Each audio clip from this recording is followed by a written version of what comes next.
আসসালামু আলাইকুম। আমরা আজকে চ্যাপ্টার 7 এর এ সম্পর্কে আলোচনা করব। আমাদের চ্যাপ্টার 7 এর এ হচ্ছে যে চলক পৃথকীকরণ পদ্ধতিতে সমাধান করো। আসলে এই অধ্যায় থেকে বা চ্যাপ্টার 7 থেকে প্রতি বছরে কমপক্ষে দুইটা করে গ বিভাগে প্রশ্ন আসে, আর দুইটা প্রশ্নে মার্ক আছে 2 × 10 = 20 মার্ক। আপনারা যদি এই অধ্যায়টা খুব ভালোভাবে করেন তাহলে এই অধ্যায় থেকে আপনারা 20 মার্ক কমন পাবেন। আর এই অধ্যায়ের এই প্রশ্নগুলো একটু বড় ধরনের হয়, আর নিয়ম কিন্তু অনেক সোজা। আপনারা যদি এই ক্লাসটি খুব ভালোভাবে দেখেন তাহলে বুঝতে পারবেন। আর এই অঙ্কগুলোকে কিন্তু আপনাদের একটু প্র্যাকটিস করতে হবে, আর প্র্যাকটিস না করলে কিন্তু ভুলে যাওয়া লাগবে। আর এই প্রশ্নগুলো একটু বড় ধরনের হবে, কিন্তু নিয়মটা অনেক সোজা। এখন আমরা দেখি, আমরা আজকে একটা প্রশ্ন নিছি যে আমাদের প্রশ্নটি হচ্ছে ডেল টি ইউ সমান a square del square u by del x square 0 x l t greater than 0 e of 0 t equal e of l t equal 0 e of x 0 equal f of x সীমামান সমস্যাটি চলক পৃথকীকরণ পদ্ধতিতে সমাধান করো। তাহলে আমরা এখন এই প্রশ্নটি দেখব যে আমাদের এখানে একটা সমীকরণ দেওয়া আছে এবং এখানে আমাদের কিছু শর্ত দেওয়া আছে। এই শর্তের আলোকে আমাদের এই সীমামান সমস্যাটির আর কি সমাধান করতে হবে। তাহলে আমরা প্রথমে লিখলাম যে দেওয়া আছে এখানে আমাদের যে লাইনটা আছে বা যে সমীকরণটা আছে আমরা এই যে এখানে লিখলাম, এটাকে দিলাম 1 নাম্বার। এরপর এখানে আছে ই অফ 0 t সমান ই অফ l t ইকুয়াল 0। তাহলে আমরা এখানে লিখলাম ই অফ 0 t সমান 0, এটাকে আমরা 2 নম্বর সমীকরণ দিলাম। এবং আরেকবার আমরা ই অফ এই যে l t ইকুয়াল 0, এটাকে আমরা 3 নং সমীকরণ দিলাম। এবং আমাদের লাস্টে আর একটা সমীকরণ আছে ই of x, 0 equal f of x. এটা এই যে লিখলাম ই of x, 0 equal f of x, এটিকে আমরা এখন 4 নং সমীকরণ দিলাম। এখন আমরা যে কাজটি করব, এই অঙ্কগুলোর ক্ষেত্রে প্রতিটা অঙ্কে আপনাকে এই লাইনটা লিখতে হবে যে ধরি ই অফ x, ধরি ই অফ x, সমান x ইন্টু টি অফ টি। আপনাদের প্রতিটা অঙ্কের ক্ষেত্রে চ্যাপ্টার 7 এর এ যে অঙ্কগুলো আছে এই অঙ্কগুলোর প্রথম লাইনটা আপনাদের এটা অবশ্যই ধরতে হবে। যে কি ধরতে হবে, যে ধরি E of x, t equal x of x into T of t, যেখানে x হলো, যেখানে x এর ফাংশন হলো x এবং t এর ফাংশন হলো t। তাহলে আমরা এখানে ই অফ x, t কেন ধরলাম, কারণ আমাদের এখানে দেখেন t এর সাপেক্ষে ইউ, এই t এর সাপেক্ষে ইউকে একবার অন্তরীকরণ করা আছে, আর এখানে আমাদের x এর সাপেক্ষে ইউকে আমাদের 2 বার অন্তরীকরণ করা আছে। আর এর সাথে আমাদের a স্কয়ার একটা ধ্রুবক গুণ আছে। এখানে a স্কয়ার না থেকে এখানে 2 থাকতে পারে, 3 থাকতে পারে বা 4 থাকতে পারে বা বিও থাকতে পারে। তাহলে আমরা প্রথমে যে ধরে নিলাম, ধরি E of x, t equal x of x into T of t, যেখানে এই যে x এর ফাংশন আছে ক্যাপিটাল X আর স্মল t এর ফাংশন আছে ক্যাপিটাল T। তাহলে আমরা প্রথমে এইখানে যে লাইনটা আমরা ধরলাম, এটাকে এখন আমাদের কি এই যে t এর সাপেক্ষে ইউকে অন্তরীকরণ করতে হবে। তাহলে আমরা প্রথমে t এর সাপেক্ষে ইউকে অন্তরীকরণ করব। তাহলে এখানে আমাদের আছে x আর t। তাহলে আমাদের এখানে চলক, এখানে আমাদের চলক হচ্ছে কিন্তু এই যে t, আর x আছে ধ্রুবক। আমরা জানি যে যখন একটা চলকের সাথে যখন কিছু গুণ হিসাবে থাকে তখন তাকে আমরা স্থির রাখবো, অর্থাৎ xটা ঠিক থাকবে এবং টিকে যদি আমরা স্মল t এর সাপেক্ষে অন্তরীকরণ করি তাহলে হবে t প্রাইম। আর আমরা কেন অন্তরীকরণ করলাম, কারণ আমাদের এখানে প্রশ্নে আছে এই যে ডেল টি ইউ, এটা মানে আছে যে টি এর সাপেক্ষে আমাদের ইউকে একবার অন্তরীকরণ করতে হবে। তাহলে আমরা এই যে একবার অন্তরীকরণ করলাম। এরপর আমাদের এখানে আবার আছে del square u by del x square, অর্থাৎ এক্স এর সাপেক্ষে আমাদের ইউকে এখানে আমাদের 2 বার অন্তরীকরণ করতে হবে। তাহলে আমরা এখন যদি এক্স এর সাপেক্ষে ইউকে যদি একবার অন্তরীকরণ করি তাহলে হবে আমাদের কি ডেল এক্স ইউ ইকুয়াল। তাহলে আমাদের এখন এই সমীকরণে আমরা এখন অন্তরীকরণ করতেছি এক্স এর সাপেক্ষে। তাহলে আমাদের এখানে এক্স হবে কি, এক্স হবে চলক আর টি হবে ধ্রুবক। আর চলকের সাথে যেহেতু টি গুণ আছে তাহলে কিন্তু টি আমাদের স্থির থাকবে এবং আমরা এই এক্সকে অন্তরীকরণ করব। তাহলে এখানে কিন্তু অন্তরীকরণটা হবে কিন্তু আংশিক অন্তরীকরণ। তাহলে আমরা যদি এক্স এর সাপেক্ষে যদি আমরা ক্যাপিটাল এক্সকে অন্তরীকরণ করি তাহলে হবে কি এক্স প্রাইম। তাহলে মনে রাখবেন স্মল এক্সের সাপেক্ষে যদি ক্যাপিটাল এক্সে অন্তরীকরণ করি তাহলে হবে এক্স প্রাইম, এবং আর টি আছে আমাদের ধ্রুবক, তাহলে এই যে লিখলাম এক্স প্রাইম টি। আর আপনাদের মনে এখানে প্রশ্ন আসতে পারে যেহেতু টি হচ্ছে ধ্রুবক তাহলে তো ধ্রুবকের অন্তরীকরণ 0 হওয়ার কথা, কিন্তু তা না হয় কেন হলো এক্স প্রাইম টি হলো, কারণ এখানে খুব ভালোভাবে বুঝবেন যে চলকের সাথে যেটা গুণ হিসাবে থাকবে সেটা কিন্তু আমাদের স্থির থাকবে, এবং ওই চলকের সাপেক্ষে যাকে অন্তরীকরণ বা আংশিক অন্তরীকরণ করতে বলবে আমরা তাকে আংশিক অন্তরীকরণ করব। এখানে আমরা এক্সের সাপেক্ষে ইউ, মানে এই যে ইউ অফ এক্স সমান টি, এক্সের সাপেক্ষে ইউকে যদি আমরা আংশিক অন্তরীকরণ করি তাহলে এখানে আছে এক্স আছে চলক, টি আছে আমার ধ্রুবক, তাহলে টি আমাদের ঠিক থাকবে। আর এক্সের সাপেক্ষে এক্সের অন্তরীকরণ হচ্ছে এক্স প্রাইম। তাহলে আমরা একবার অন্তরীকরণ করলাম, এরপর আমাদের এখানে আরও একবার আছে মানে দুইবার এক্সের সাপেক্ষে ইউকে আমাদের দুইবার অন্তরীকরণ এখন করতে হবে। তাহলে এই যে আমরা একবার অন্তরীকরণ করি এটা পাইলাম, এখন আমরা আবার এইটাকে আমাদের আবার এক্সের সাপেক্ষে করব। তাহলে আমরা যদি এক্সের সাপেক্ষে করি তাহলে হবে del square u by del x square equal, এখানে আছে টি ধ্রুবক, এই যে টি ধ্রুবক। এখন এক্স প্রাইমকে যদি আমরা আবার স্মল এক্সের সাপেক্ষে আংশিক অন্তরীকরণ করি তাহলে হবে x double prime, x double prime. তাহলে এক্সের সাপেক্ষে স্মল এক্সের সাপেক্ষে ক্যাপিটাল এক্সের আংশিক অন্তরীকরণ কি হবে এক্স ডাবল প্রাইম, আর এর সাথে কিন্তু আমাদের টি গুণ আছে, এই যে আমরা এখানে টি লিখলাম del del t u comma del square u by del x স্কয়ারের মান আমরা এখন 1 নং সমীকরণে বসিয়ে দিব।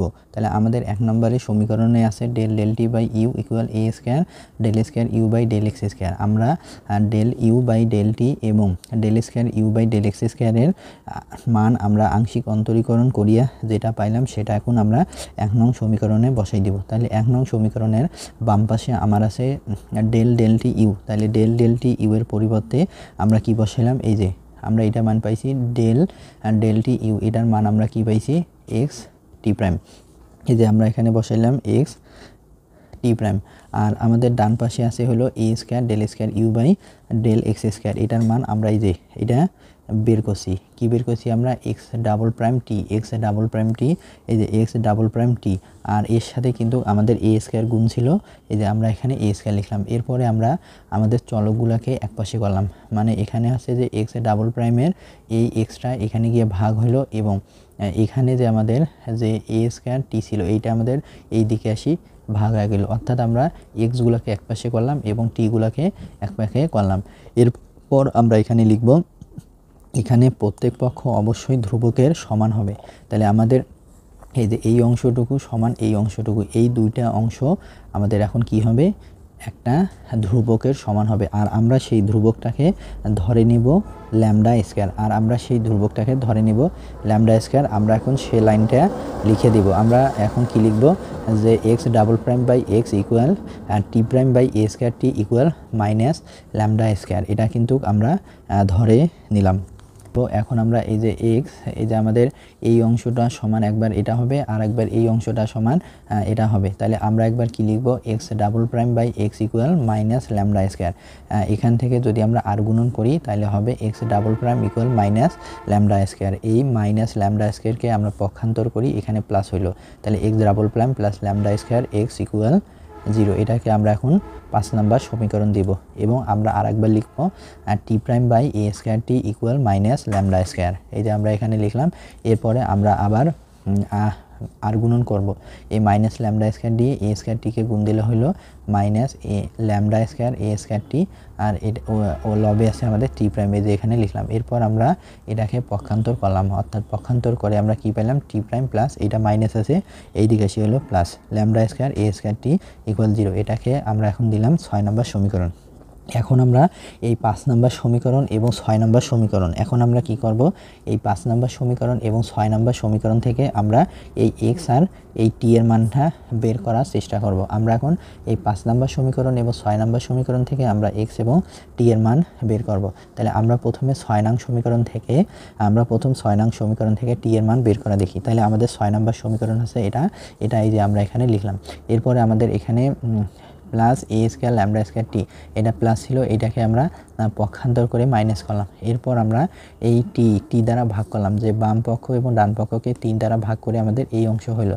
এরপর আমরা বাম পক্ষ এবং ডান পক্ষকে আমরা উভয় পক্ষে সমাকলন নিলাম, উভয় পক্ষে আমরা সমাকলন করলাম। এখন আমরা যদি সমাকলনের সূত্র অনুযায়ী জানি, এটা আছে সূত্র, যে সমাকলনের সূত্র আছে নিচের ফাংশনের অন্তরীকরণ যদি উপরে থাকে, নিচের ফাংশনের অন্তরীকরণ যদি উপরে থাকে তাহলে আমাদের সূত্র হবে ln t। এটা একটা সূত্র আপনার মনে রাখবেন। ইকুয়াল এখানে আমাদের আছে কি, এখানে আমাদের চলক আছে কিন্তু এই যে dt, মানে আছে আমাকে t এর সাপেক্ষে আমাদের এখানে সমাকলন করতে হবে। তাহলে এখানে কিন্তু আমাদের এই ডিটির সাথে কিন্তু আমাদের একটা কি 1 গুণ আছে, তার মানে হচ্ছে কি সমাকলন 1 dt। তাহলে এটা হচ্ছে আমাদের কি সমাকলন 1 ইন্টু dt। তাহলে এটাকে আমরা যদি t এর সাপেক্ষে সমাকলন করি তাহলে এটা হবে আমাদের কি t। তাহলে এই যে আমরা এখানে লিখলাম a স্কয়ার ল্যামডা স্কয়ার, এখানে মাইনাস আছে, এই যে মাইনাস দিলাম a square lambda square t plus আমরা এখানে একটা সমাকলন ধ্রুবক লিখলাম, আমরা একটা সমাকলন ধ্রুবক নিলাম ln c1। এখন আমরা ln c1 কেন নিলাম, এই ln c1 নেওয়ার উদ্দেশ্য হলো আমাদের এখানে কিন্তু ln নিছি, এখানে ln নেওয়ার কারণে আমরা এখানেও ln c1 লিখব। এরপর আমরা যদি এই লাইনটা দেখি তাহলে আমাদের এখানে আছে ln t, এখানে আছে ln c1, কিন্তু আমাদের এইখানে ln নাই, এইখানে ln না থাকার কারণে আমরা এখানে নিলাম ln e, তার পাওয়ার আছে minus a square lambda square t, এই অংশটুকু। আর আমরা জানি ln আর e, ln আর e কাটা যাবে, ln আর e কাটা যাবে, কাটা যায় আমাদের থাকবে হলো কি, থাকবে হলো আমাদের 1, ln এর মান আছে 1। তাহলে আমরা এখানে লিখতে পারি কি ln e, আর e এর পাওয়ারটা আমরা লিখলাম minus a square lambda square t। তাহলে আমাদের এই ln আর e কাটা যাবে, বা এর মান হবে 1, আর 1 দিয়ে যদি আমি minus a square lambda square t কে গুণ দিই তাহলে হবে minus a square lambda square t। আর এরপর এখানে আছে আমাদের কি প্লাস ln c1। আচ্ছা, এরপর আমাদের এখানে একটা সূত্র পড়বে যে ln a plus ln b। তাহলে আমরা একটা সূত্র জানি যে ln a plus ln b, তাহলে এটা সূত্র আছে ln a b। এখন আমরা ওই সূত্রটা এখানে লিখে দেব যে ln t equal ln e two the power minus a square lambda square t into c1। তাহলে আমরা এখানে কি সূত্র লিখে দেব, যে আমরা এখন পরের লাইনে এটা লিখে দেব যে ln t equal ln e two the power minus a square lambda square t into c1। উভয় পক্ষ হতে এখন যদি ln বাদ দেই তাহলে উভয় পক্ষ থেকে ln বাদ দিলে আমাদের কি থাকে t equal c1 e two the power minus a square lambda square t। তাহলে আমরা এখান থেকে t এর মান বের করলাম। এখন আমরা কি লিখতে পাবো, যে আমাদের যে 6 নং সমীকরণটা ছিল ওই 6 নং সমীকরণের সমাধান, এই টিটা ছিল কিন্তু আমাদের স্মল টি এর ফাংশন। তাইলে আমরা লিখলাম t অফ t ইকুয়াল আমরা এখানে আছে কি c1 e two the power minus a square lambda square t, এই যে এটা লিখলাম c1 e two the power minus a square lambda square t, এটা আমরা লিখলাম। তাহলে আমরা t অফ t মানে t এর ফাংশন t এর মান পাইলাম।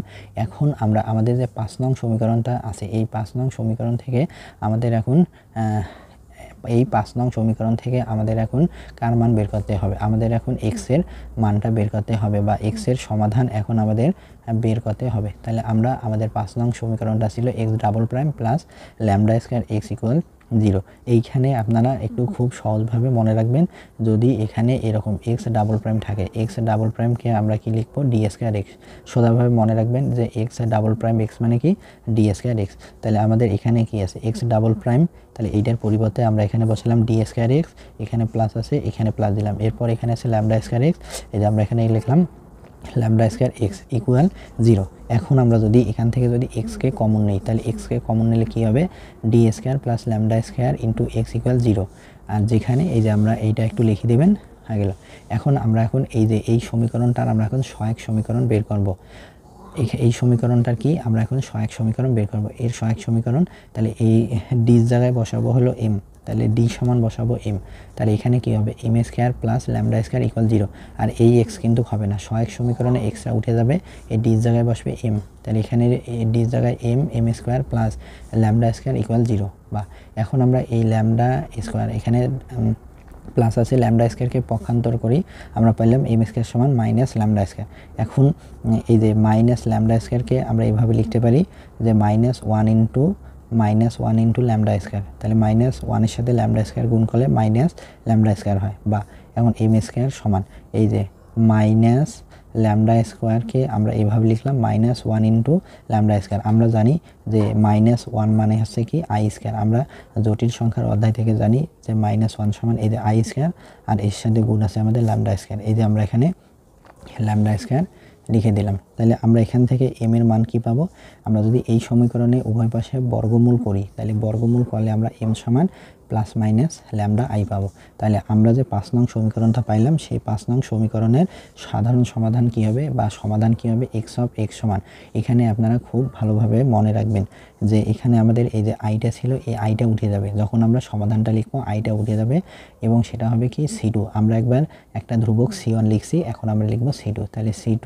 এরপরে আসবে আমাদের cos, এই যে এখানে আছে কি ল্যামডা, তাহলে cos ল্যামডা এক্স প্লাস এরপরে c2 জায়গায় পরে আমরা লিখবো c2 সাইন, এখানে ল্যামডা এর সাথে গুণ হবে এক্স। তাহলে আমরা কি করলাম যে এই 5-এর সমাধান হবে কি যে c2, আমরা একবার c1 লিখছিলাম ধ্রুবক, এখন আমরা এই যে c2 লিখলাম c2, এরপরে দিব cos, এখানে আমাদের কি আছে ল্যামডা এর সাথে গুণ দেব এক্স প্লাস এরপর আমরা আবার লিখবো হলো কি c3, এরপর দিব হলো সাইন ল্যামডা এক্স। আমরা এখন যে 1 এর সমাধান মানে 1 নং যে সমীকরণটা আমাদের ছিল সেই 1 নং সমীকরণটা ছিল আমাদের এরকম যে u of x, t equal t of t into x of x, মানে আছে t এর ফাংশন t, x এর ফাংশন x, এই দুইটার গুণফল আছে কি আমাদের u অফ x, t যেটা আমরা ধরেছিলাম। এখন আমরা এখানে এই যে t অফ t এবং x of x, t of t এবং x অফ x এর মান আমরা এখন এই যে এখানে বসাই দিলাম, যে t অফ t এর মান আর x অফ x এর মান আমরা এই যে এখানে বসাই দিলাম। এরপর আমাদের এখানে e two the power minus a square lambda টিকে ঠিক রাখলাম, এই c1 দিয়ে এটা গুণ দিলাম c1 c2 cos lambda x এখানে হলো, এরপর দিলাম c1 c3 sin lambda x, এই যে এটা আমাদের এখানে হলো। এরপর আমরা যে কাজটি করলাম যে সেটি হচ্ছে আমাদের এই c1 c2, এই c1 c2কে আমরা এখানে a ধরলাম আর এখানে c1 c3কে আমরা এখানে b ধরলাম, আর এখানে ছিল cos ল্যামডা x, এই যে cos ল্যামডা x, এরপরে ছিল sin ল্যামডা x, এখানে আমরা লিখলাম sin ল্যামডা x। এখন আমরা এই যে u অফ x, t একটা আমরা সমীকরণ পাইলাম। এখন আমাদের এই সমীকরণটায় আমাদের এখন কি করতে হবে যে মান বসাই দিতে হবে, এই সমীকরণে আমাদের মান বসাই দিতে হবে। আমরা যে 2 নং সমীকরণটা যে ছিল আমাদের সেই 2 নং সমীকরণ হতে আমরা কি পাইছিলাম যে 2 নং সমীকরণে ছিল আমাদের u অফ 0, t, দেখবেন আপনারা u অফ 0, t, তাহলে এই জিরোটা হচ্ছে আমাদের এই x এর মান আর এখানে যা t আছে এই t সেম থাকবে। তাহলে আমরা এখন কি করব, এই x এর এই সমীকরণে আমার যেখানে x আছে সেখানে বসাবো হলো 0 আর টিটা সেম থাকবে। আমরা এটা কোথা থেকে পাইছি, আমরা এটা হলো আমাদের 2 নং যে সমীকরণটা দিয়েছিলাম সেই 2 নং সমীকরণে আমরা সেখান থেকে পাইলাম। এখন আমরা এখানে এই এক্সটা বসাবো হলো 0, দেখেন এখানে ছিল a cos ল্যামডা x, তাহলে হবে a cos ল্যামডা ইন্টু 0, তাহলে এই যে 0 লিখলাম, এরপর এখানে প্লাস এখানে প্লাস, এখানে আছে x, তাহলে এই x এর জায়গায় আমরা এখানে 0 বসাইলাম। এখন আমরা যদি জানি যে cos 0 ডিগ্রির মান হচ্ছে 1, তাহলে cos 0 ডিগ্রির মান হচ্ছে 1, তাহলে এই যে আমরা এখানে 1 লিখলাম a ইন্টু 1, এরপর এখানে প্লাস, এই যে প্লাস, আর আমরা জানি যে sin 0 ডিগ্রির মান হচ্ছে 0, sin 0 ডিগ্রির মান 0, তার মানে এই যে sin 0 এর মান 0, এই 0 দিয়ে আমি b কে যদি গুণ দেই তাহলে হলো 0। এরপর আর এখানে এই যে cos 0 ডিগ্রির মান 1, তাহলে a ইন্টু 1 প্লাস, আর sin 0 ডিগ্রির মান আমরা জানি 0, ওই 0-এর সাথে b গুণ করলে হলো 0, আর আমরা যদি এর সাথে 1 গুণ করি তাহলে হবে a, তাহলে এর সাথে যদি আমি e two the power minus a square lambda square t গুণ করি, এই যে আমরা এই লাইনটা। এখন আমাদের যে 2 নম্বর সমীকরণটা ছিল সেই 2 নম্বর সমীকরণে আমরা কি পাইছিলাম যে u অফ 0, t ইকুয়াল 0, তার মানে এখানে আমাদের x এর মান 0 ছিল আর t ছিল। এখন আমরা এই u অফ 0, t এর মান 0 বসাবো, তাহলে এই যে আমরা এখানে u অফ 0, t এর মান 0 পাইলাম। এখন এখান থেকে আমাদের a সমান 0 পাবো, যেহেতু e two the power minus a square lambda square t not equal 0, মানে হচ্ছে e two the power minus a square lambda square t এর মান কখনো আমাদের 0 হবে না। এখন আমরা a এর মান, এই a এর যে মানটা পাইলাম a সমান 0 পাইলাম, a এর মান আমরা এখন 7 নং সমীকরণে বসিয়ে পাই। তাহলে আমরা এখন এই যে a এর মান 7 নং সমীকরণে বসাইলাম আর a এর মান হচ্ছে 0, a সমান 0, এই যে এখানে কিন্তু এর জায়গায় আমরা এই 0টা বসিয়ে দিলাম, a এর জায়গায় 0 বসিয়ে দিয়ে আমরা এই লাইন লিখলাম। এরপর আমাদের এখানে যা আছে আমরা সেম টাই লিখলাম, এখানে আছে e two the power minus a square lambda square t এর সাথে আচ্ছা 0 দিয়ে আমরা যদি cos ল্যামডা x কে গুণ দিই তাহলে হবে 0, ওই 0-এর সাথে যদি আমি b sin x lambda x যোগ করি তাহলে কি হবে b sin ল্যামডা x, আর b sin ল্যামডা x কে যদি আমি e two the power minus a square lambda square t দ্বারা গুণ করি তাহলে হবে আমাদেরকে e two the power minus a square lambda square t into b sin lambda x. এখন আমরা যে 3 নং সমীকরণটা যে আমাদের ছিল, সেই 3 নং সমীকরণে আমাদের এরকম ছিল যে u of l comma t equal 0, u of l comma t equal 0। এখন আমাদের এই যে এইখানে যে সমীকরণটা আছে, এই সমীকরণে আমরা এক্সের জায়গায় বসাবো এল, আর টিটা আমাদের সেম থাকবে। এটা কোন থেকে পাইলাম আমরা? এটা পাইলাম আমরা 3 নং সমীকরণ। 3 নং সমীকরণে যে আমাদের সূত্রগুলো ছিল, আমরা প্রথমে 2 নং সূত্র বসালাম, এরপর আমরা এখন 3 নং সূত্র বসাবো। এরপরে আবার একটু ক্যালকুলেশন করি, আমরা আবার 4 নাম্বার সূত্রটা বসাবো। তাহলে আমরা এখানে ইউ অফ এক্স কমা টি, এই এক্সের জায়গায় বসাইলাম আমরা হলো এল, এই এক্সের জায়গায় আমরা বসাইলাম হলো এল, এই যে এখানে টি ছিল এখানে টি, এটা কিন্তু আমাদের সেম থাকবে। তাহলে আমরা এখন দেখি যে আমাদের এই সমীকরণে যে জায়গায় এক্স আছে সে জায়গায় আমরা বসাবো এল। তাহলে আমাদের এখানে আছে হলো এইখানে এক্স আছে, এই যে এখানে এক্স আছে, এখানে এক্স আছে, তাহলে এই এক্সের জায়গায় আমরা বসালাম এই যে এল। তাহলে আমাদের এখানে যা আছে এগুলো ঠিক থাকবে, শুধু এই এক্সের জায়গায় আমরা এখানে এল বসালাম। এরপর আমরা জানি যে u of l comma t equal 0 ছিল, u of l comma t equal 0। এই যে এখানে ছিল ইউ অফ এল কমা টি, এই অংশটুকুর পরিবর্তে আমরা এখানে 0 বসালাম, আর আমাদের এখানে এইখানে যা আছে আমরা এই যে এখানে তাই লিখলাম। তাহলে আমরা কি পাইলাম? U of l comma t, u of l comma t এর মান এখানে 0 বসালাম, আর এখানে যা অংশটুকু আছে এখানে লিখলাম। অর্থাৎ আমরা এই লাইনটাকে বাম পক্ষকে ডান পক্ষ লিখলাম, ডান পক্ষকে বাম পক্ষ লিখলাম, আর এখানে মূল কথা হলো you of l comma t এর মান 0, এখানে 0 বসালাম। এখন আমরা যদি এখানে দেখি, আমরা পূর্বে বলছিলাম যে e to the power minus a square lambda t not equal 0 যদি হয়, তাহলে আমাদের এখানে কিন্তু এই যে বি যে আছে এই বিটা নট ইকুয়াল 0 হবে, মানে বি এর মান এখানে 0 হবে না। তাহলে আমরা এখানে কি লিখলাম যে e to the power minus a square lambda t not equal 0 আর বি নট ইকুয়াল 0। তাহলে যদি হয় তাহলে আমরা এখান থেকে কি পাবো যে সাইন এল ল্যামডা ইকুয়াল 0, এই যে সাইন এল ল্যামডা ইকুয়াল 0। আর আমরা জানি 0 মানে কি সাইন এন পাই, সাইন এন পাই এর মান হচ্ছে 0, সাইন এন পাই হচ্ছে 0। তাহলে এখানে সাইন এখানে সাইন, এই সাইন বান। এখন আমাদের এখানে কি থাকলো? L lambda equal n s. এখন আমরা এখান থেকে এই ল্যামডার মান বের করলাম, lambda equal n pi by l. এই যে এই পুরো সমীকরণটা আছে আমাদের 7 নং সমীকরণ। আমরা এখন এই সমীকরণে ল্যামডার মানটা বসাই দিব। তাহলে আমরা এখন যদি ল্যামডার মান বসাই, তাহলে আমরা কি পাবো? যে আমরা এখানে পাবো, আর যখন আমরা এখানে এই যে এর মান আর এখানে ল্যামডার যে মানটা আমরা পাইছি, এই যে এর মান আর ল্যামডা এর মানটা আমরা যখন এই সমীকরণে বসাবো, তখন আমাদের উপরিপাতর নীতি অনুযায়ী এখানে আমাদের একটা যোগফল আসবে, মানে এটার যোগফল হবে আমাদের কি n সমান 1 থেকে ইনফিনিটি। এটা হচ্ছে উপরিপাতর নীতি অনুযায়ী। এরপর আমাদের এখানে আছে e to the power minus a square, আর ল্যামডার মান আমরা কি পাইছি? এন পাই বাই এল বসাই দিব, তার উপর স্কয়ার, এর সাথে গুণ আছে টি ইন্টু, এর সাথে আমাদের আছে কি এইটা যে আমরা এখানে এর মান কি পাইছি? 0। তাহলে 0 ইন্টু কজ ল্যামডা এক্স, তাহলে 0 দিয়ে যদি আমরা কজ ল্যামডা এক্সকে গুণ দিই তাহলে হবে 0 প্লাস এখানে আছে কি বি সাইন, আর আমাদের ল্যামডার মান কি পাইছি আমরা? N pi by l into x. তাহলে আমরা এখানে কি করলাম? এই এর মান হচ্ছে 0, আর 0 দিয়ে আমরা কজ ল্যামডা এক্সকে গুণ দিলে হবে 0, আর এখানে ল্যামডার মান আমরা বসাইলাম হলো কি এই যে এন পাই বাই এল, ল্যামডার মানটা আমরা এখানে বসাইলাম। তাহলে আমাদের এখন কি পাবো? যে আমরা এখানে যে ল্যামডার মান আছে এন পাই বাই এল, এখানে আছে ল্যামডা স্কয়ার, এই ল্যামডা স্কয়ারের জায়গায় আমরা বসাইলাম এন পাই বাই এল, তার উপর স্কয়ার ইন্টু এর সাথে গুণ আছে টি, এই যে টি। তাহলে আমরা এই অংশটুকু যদি হিসাব করি তাহলে আমরা কি পাবো? E of x comma t equal, আর এইখানে কিন্তু উপরিপাতর নীতি অনুযায়ী এখানে আমাদের সামেশন চলে আসছে।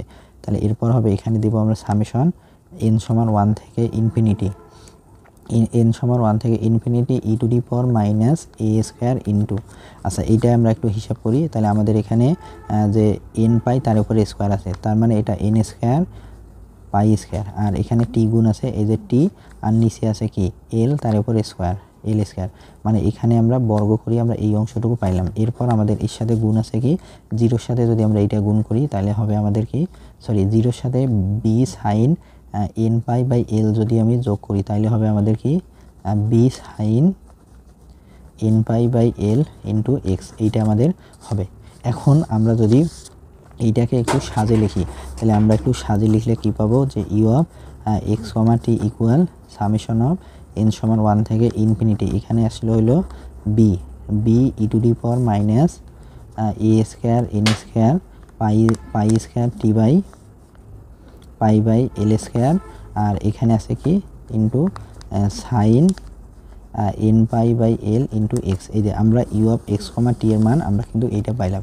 এই মানটা এখন আমরা এই যে এখানে লিখে দিলাম যে এই যে দেখেন এন সমান 1 থেকে infinity e to the power minus আচ্ছা, এরপরে আমরা এখানে আর একটা কাজ করব। সেই কাজটি আছে আমরা যখন এখানে এই যে এন এর লিমিটটা বসাইছি, এন সমান 1 থেকে ইনফিনিটি যখন বসাইছি, তখন আমাদের এইখানে এই যে আমাদের বি যে আছে এই বি এর এখানে কিন্তু আমাদের এন বসাইতে হবে। এটা হচ্ছে যে সম্পূর্ণ উপরিপাতন নীতি, এটা কিন্তু উপরিপাতন নীতি। এখানে বি এন বসাইতে হবে, এই বি এর সাথে এন দিতে হবে, এখানেও এন দিতে হবে। আর এই এনটা যদি আমরা না দেই তাহলে কিন্তু ভুল হবে। তাহলে আমরা এখন এই অংশটুকু যে পাইলাম এইটা এখন দেখেন আমরা এই যে এইখানে লিখে দিলাম যে এন সমান 1 থেকে infinity e to the power minus a square n square pi square t by l square into b n sine n pi x by l, এটাকে আমরা দিলাম হলো 8 নং সমীকরণ। আচ্ছা, এরপর আমরা কিন্তু যে আমাদের যে 5 নম্বর যে সমীকরণটা ছিল, সেই 5 নম্বর সমীকরণে আমাদের ছিল u of x comma 0 equal f of x. এটা ছিল আমাদের শেষ শর্তটা। আমাদের কি ছিল? আমাদের শেষ শর্ত ছিল u of x comma 0 equal f of x. এই ইউ অফ এক্স কমা 0 এর মান হচ্ছে কি এফ অফ এক্স। এখন আমরা এখানে পেলাম কি ইউ অফ এক্স টি, তাহলে এক্স এর জায়গায় বসবে এক্স, এই টির জায়গায় বসবে হলো 0। তাহলে এই টির জায়গায় বসাবো 0, এক্সের জায়গায় এক্স আমাদের ঠিক থাকবে। তাহলে আমাদের এইখানে যে সমীকরণটা আছে, এই সমীকরণে আমাদের যেখানে টি আছে, টি কিন্তু আমাদের এই যে এখানে আছে, তার মানে এখানে আমাদের 0 বসাইতে হবে। তাহলে এখানে যদি আমরা 0 বসাই, এখানে যদি আমরা 0 বসাই, টি এর জায়গায় 0 বসাইলে এই সম্পূর্ণ অংশটা 0 হবে, মানে হচ্ছে ইর পাওয়ারটা 0 হয়ে যাবে। আর ইর পাওয়ার 0 মানে হচ্ছে 1। তাহলে আমরা কি পাইলাম যে এইখানে যদি আমরা এই টির জায়গায় বসবে হলো 0, মানে ইউ অফ এক্স কমা টি আমরা এটা পাইলাম। আর আমাদের 5 নম্বর সমীকরণ ছিল ইউ অফ এক্স কমা 0। তাহলে আমাদের এখানে এখন এক্স কমা 0 বসাইতে হবে। তাহলে এক্সের জায়গায় এক্স, টির জায়গায় হবে 0। তাহলে টি সমান আমরা কি পাইলাম? 0 পাইলাম। টি সমান আমরা 0 পাইলাম। এই টি এর মান যদি আমরা এখানে বসাই, এই যে এখানে টি আছে, তাহলে টি যদি এখানে বসাই তাহলে আমাদের এই ইর পাওয়ারটা কিন্তু 0 হয়ে যায়। আর ইর পাওয়ার 0 মানে কি? তার মান 1। তাহলে এই 1 দিয়ে যদি আমি বিএনকে গুণ দিই তাহলে হবে বিএন। আর এরপর এখানে আছে আমাদের কি sine n pi x by l, এই যে sine n pi by x নিলাম। তাহলে এটি হচ্ছে, এটিকে আমরা এখন 8 নং সমীকরণ দিলাম। এরপর আমরা কি করব যে আমাদের কিন্তু এই যে ইউ অফ এক্স কমা টির জায়গায় আমরা এই যে এটা বসাই দিলাম। এরপর আমাদের হলো ইউ অফ এক্স কমা 0 এর মান ছিল কিন্তু এফ অফ এক্স। তাহলে ইউ অফ এক্স কমা 0 এর মান হচ্ছে কি এফ অফ এক্স। এটা আমরা কই পাইছি? এটা আমরা কিন্তু 5 নং সমীকরণে পাইছি। তাহলে আমরা এখন ইউ অফ এক্স কমা 0 এর জায়গায় এফ অফ এক্স বসাইলাম। তাহলে আমরা এফ অফ এক্স সমান কি পেলাম? এন সমান 1 থেকে infinity BN sine n pi x ভাগ এল। 8 নং সমীকরণে আমরা দেখেছি আমরা সেখানে বিএনকে ব্যবহার করছি। এখন আমাদের এই বিএন এর জন্য আমরা ফুরিয়ার ধারা জানি যে 2 ভাগ এল ইন্টিগ্রেশন 0 থেকে l f of x sine n pi x by l into dx. Bn এর মান আমরা এখন 8 নং সমীকরণে বসাই দিলাম। 8 নং সমীকরণে বসাই দেওয়ার পর আমরা এই যে এই পুরো অংশটুকু পাইলাম। এখন আমরা এই পুরো অংশটুকুকে কিভাবে লিখব? যে এই প্রথমে আমরা এখানে নেব 2 ভাগ এল, এই যে 2 ভাগ এল নিলাম। এরপর আমাদের এখানে আছে কি সামেশন এন সমান 1 থেকে ইনফিনিটি, এই যে সামেশন এন সমান 1 থেকে infinity e to the power minus a square n square pi square t by l square, a square n square pi square t by l square. এই যে এটা লিখলাম ইন্টু এর সাথে আমাদের গুণ হিসাবে আছে কি এই যে আমাদের এইটা যে sine n pi x by l, এই যে এটা লিখলাম সাইন এন পাই এক্স ভাগ এল। এরপর আমাদের এখানে ইন্টিগ্রেশনের ভিতরে আমাদের কি ছিল 0 থেকে এল, এই যে 0 থেকে l f of x into এখানে আছে sine n pi x by l, sine n pi x ভাগ এল, এর সাথে গুণ আছে এই যে ডিএক্স লিখলাম। যে আমরা যে এখানে এই সমীকরণটা পাইলাম, ইহাই নির্ণয় আমাদের সমাধান।